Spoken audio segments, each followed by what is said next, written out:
as we speak, Iran has rolled back its nuclear program, shipped out its uranium stockpile, and the world has avoided another war. To roll back refers to taking a situation from its present form and trying to revert it into a form that it was at some previous time. Typically, this will be where an organization moves forward with some initiative of some type, and then they realize that the initiative is not working out very well. It's leading to negative consequences, and so they want to undo or roll back their decisions. This is very similar to the idea of roll out, which is very closely associated to the idea of a rug or a carpet. And you've seen these red carpet things where they roll out the red carpet so that the person can walk on the red carpet. It's very similar. When you roll out something, you're advancing it forward slowly according to your ability to move it further along. Now, at the same time, when you're in your forward position and you find that it's not so great, you can't necessarily just walk back to where you were, because you have all these commitments that you've made that you cannot easily undo. So what you'll try to do is roll back your decision by eliminating your commitments one at a time, and then gradually return to where you were before. So rolling back has two main meanings. One is to reduce something to some lower level, and the other is to return to a previous position, or to reverse.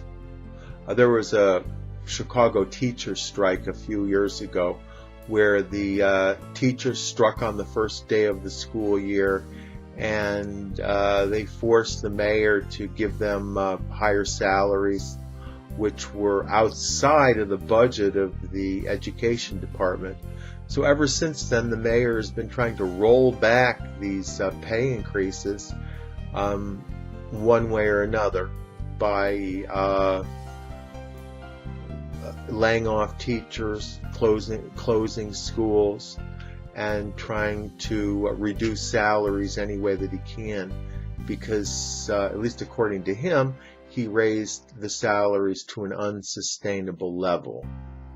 Similarly, the state government of Illinois, they're trying to roll back a lot of their pension commitments, because what happened is the government unions, they got the state to agree to very, very generous pension programs, which are now coming due.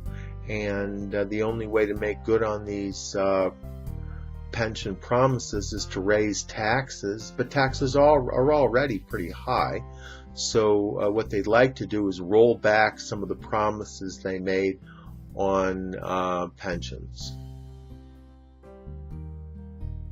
It's one of the few regrets of my presidency that the rancor and suspicion between the parties has gotten worse instead of better. Rancor is bitterness or resentfulness, especially long-standing resentfulness. It comes from rank, which is a smell. Also comes from rancid, which is when oils get old and they get smelly in kind of this nasty, nauseous way.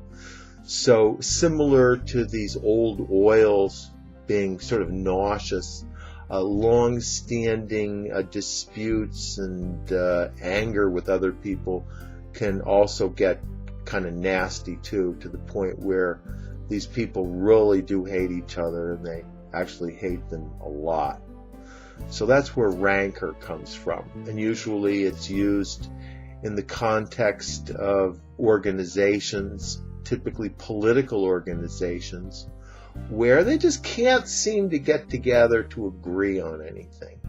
And anytime they talk about the other people, they always talk about them in very nasty terms. And there's good reason for it. It's because they really truly do hate the other people. That's why. So rancor refers to dislike or hatred between different people or different groups of people, usually within organizations that border on feuds. They're very deep-seated. And rancor can also refer to interpersonal dislike as well, though typically there is some sort of rivalry involved. So you can think of Shakespearean feuds where generations of different families, they dislike each other and they carry these feuds on from generation to generation with rancor. So anytime you refer to deep-seated hatred within organizations or between different groups, and the hatred is very deep and twisted and long-standing, that is rancor. One of President Obama's major achievements was reducing rancor between several gangs in Chicago. He brought them together for a pizza party, and he did such a good job that they ended up liking each other, and they haven't had any dispute since. So he was able to reduce and almost eliminate the rancor thanks to his special skills as a negotiator.